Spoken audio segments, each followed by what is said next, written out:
not a YouTuber, just like making videos. And the subject of today is to vote or not to vote.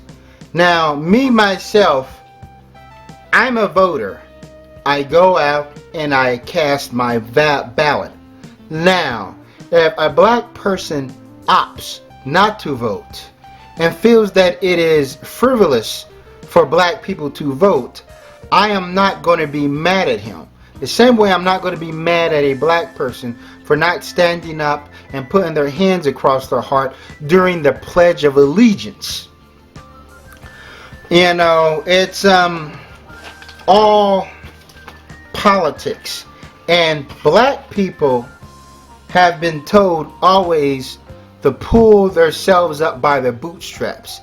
That the problems in the black community lies solely on the shoulders of black people. People don't go through these,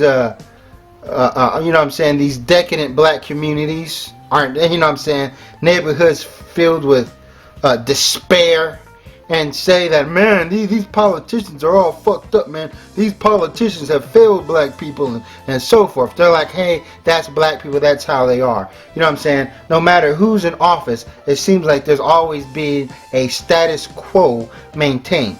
Now, when it goes into our political system and our electoral vote, our due process, I'll go to Noam Chomsky. Noam Chomsky stated that America is a polyarchy. That means that the rich and powerful control everything, and every now and then the little towns folks get to participate in elections. And that's the thing.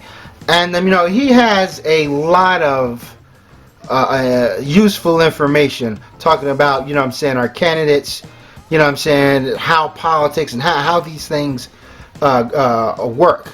Now, I suggest people to read his book, Failed States, or just check Noam Chomsky out, on YouTube, listen to him that way. Now, when it comes to our president, are our presidents selected or elected? And I would say that there's a gray area there.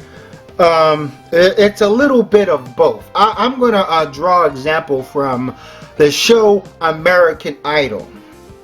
And, for the first 5 seasons, the show was a sort of guilty pleasure of mine. It's not like that I broke my neck to watch it, but, at the time, my girl liked to watch the show. Liked to watch the show, and I'm just chilling in the house, and, I'm drinking a beer, eating a pizza, nibbling on some chicken wings, and if it's on, I just watch it.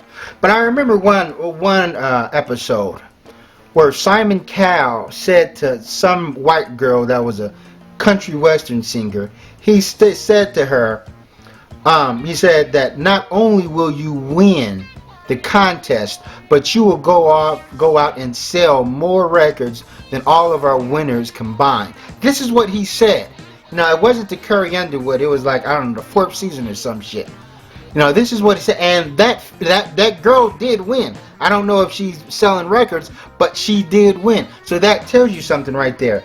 And also, there was some black guy, some singer. He was a pretty boy that supposedly had an affair with Paula Abdul. And, he was blabbering his mouth off to the tabloids there. And, he said that what Paula told him, it doesn't really matter who wins. They already knows who's going to win. And even if you don't win, you'll still be able to get your career off the ground. Now, we know that in the later portions of the seasons of the show, that the people get to vote. The people text on who they want to win. And my thing is that if you let the people vote, and during when they're really performing on stage or whatever, then why the fuck are the judges still there? It should be in the hands of the people. But no, you still have these judges, these electorals right there.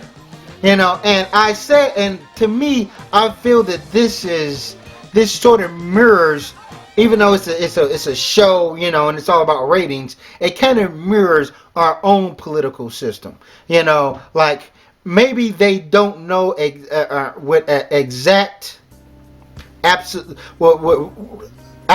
who's going to win, but you know what I mean, they may sway things in favor of somebody. Like there's hands here and there that sometimes these powerful people are like, well, you know, sometimes, you know what I'm saying, the American people don't know what's best for them. We know what's best for them, you know. Or it's about money. Or there's certain things that politicians cannot change. Remember, a president is only in office, you know what I'm saying, 4 to 8 years. You know, and there's people that's been in Washington that controls things for a very long time. Now they're going to go into Barack Obama. People have stated, well, if black people didn't cast their vote, Barack Obama wouldn't have had the presidency. That is fallacious. That's not true. That is wrong. That is totally wrong. And you can look it up. Barack Obama won both elections by a landslide. He broke numbers. He broke records. If you don't believe me, look it up. That means if not one single solitary black person cast their ballot, he would have been in office. I'm like, who? Look at his first term, when he's going for his first time. Who was he running against? I'm like, what? Who was it? John McCain. Come on, you know he wasn't going to be president. That's why a lot of the other candidates already knew and said, "Hey man, I'm not even going to bother. I'm not even going to bother with this race." No, John McCain has no neck, and on top he was old, and top he had that freaking slut for a wife. You think they're gonna let that fucking bimbo who has a boob job, who had more plastic surgery than Joan Rivers, be the first lady? You gotta be kidding me. Have you seen John McCain's wife? I'm like, she's old, but she's still twice as young as him. You know, and also was this concept of hope. You know what I mean? Because people had a sour taste in their mouth because of George W. Bush and what he did. And morale was very low. So therefore they had... So I find it too much of a coincidence that we get our first non-black president after, you know what I'm saying, after the complete debacle of George Bush, just to lift people's spirit up, just to have people believe in the American dream and so forth. But still, Barack Obama always had a poor approval rating. You know, and I think those approval ratings, that's real. That's when people really do, when their vote whatever matters. But it doesn't matter. It's not like he's going to step down or he gets a poor rating. He's like, oh, you got to leave office. And then when he ran for his second term, you know, he was up against Mitt Romney, and people thought that, oh, Obama's the most hated man in the world. That there's no way he's going to win again and so forth. Look at his approval rating. But once again, he won by a landslide against Mitt Romney. It's not even close. People said that it was close. I'm like, no. You can check the polls. You can look the polls up for yourself.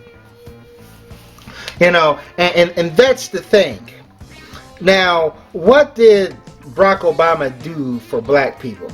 You know, when it comes to these presidents, you know, they may make microcosmic change, but black people need a macrocosmic change and so forth. And I understand how white people feel about voting, because that's, you know, that's them. They want to keep the status quo. I understand that they have some sort of paranoia or that they're going to lose stuff because they got so much. People, we always had it hard. We always had to go out there and circumnavigate through racism, through oppression, and so forth. Now, we talk about how our ancestors, they marched for our right to vote. They also marched for equality. You know, they also marched for justice. But are we seeing that?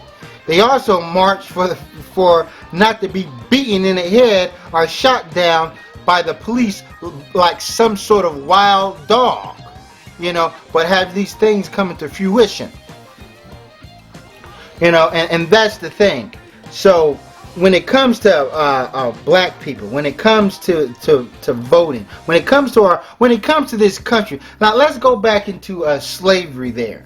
Now there were freed slaves are free black men that had houses, had an education, and had money, had businesses, owned land, had wealth.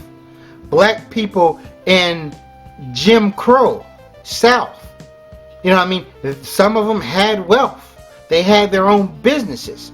So despite, you know what I'm saying, the ironclad fist of white supremacy, there was a lot of black people still able to go out there and get theirs. And that's the thing. So therefore we act like we march for the rights to do this, to do that, when there was already black people doing stuff, you know what I'm saying, making it happen for themselves, going to college and putting their kids through college. It was just tougher back then. And it's still sort of tough now. I'm like, look at black people today. I'm like, we're in a pitiful fucking position. You know what I'm saying? Black people now gotta prove to white America that we're not thugs. Oh, we're not like that. We're not like the other black people. And I'm like, who gives a fuck what white people think? You know, just like, you know, black people free black people had to prove to white people that they're not runaway slaves. You know, but black people gotta walk around with our ID on us. And we don't even have our driver's license, they'll fucking kill us. Look what happened to Du Bois. Didn't have his license on him. You know, and people say, well, you know, he's walking around without his license. So imagine a slave back in the days walking around, you know, and he's free, but he don't have his papers on him. And then they put him back into slavery, and it's like, oh well, yeah, it was wrong for them just to put him on the auction, but you know, he should have had his papers with him. You know, these things sort of happen, and that's exactly so. In a lot of ways, on a macrocosmic scale, how much have we moved forward? Now you can talk about Oprah Winfrey and these rich black people, but we had rich black people back in the days. You know what I mean? Even during when black people was getting lynched, you had fucking Stepin Fetchit, Mantan Morgan, and these bootlickers and these Yassa bosses in Hollywood making more money than Humphrey Bogart. I'm like, Stepin Fetchit was making more money than he was richer than the president of the United States. So somebody can say, oh, black people are progressing. Look at Stepin Fetchit there. I'm like, look at how rich he is and so forth. You know, and it always gives us this illusion that when us black people, they'll give us certain privileges or whatever. I'm like, you're going to make it. You know, you're going to make it. Look, you had this and they didn't have that back then. You know, and that's the point I want to get at. Also, what good is the black vote if the black vote is constantly being marginalized? So it's like people are upset, like, black people, you need to go out there and vote. You need to go out there and vote because we don't want the Republicans in charge. Wait up, hold up. Hit the brakes here. You're telling black people they should honor their ancestors by going out to vote, so you don't want the Republicans in charge. But what if they wanted to vote for the Republicans, vote for the white ring? You know what I mean? If they have the right to vote and their ancestors fought for this right, then therefore we should respect a black person's ballot. I don't give a fuck if a black person votes for Donald Duck. See, that's the thing. So therefore, they want to marginalize the black vote to vote for somebody.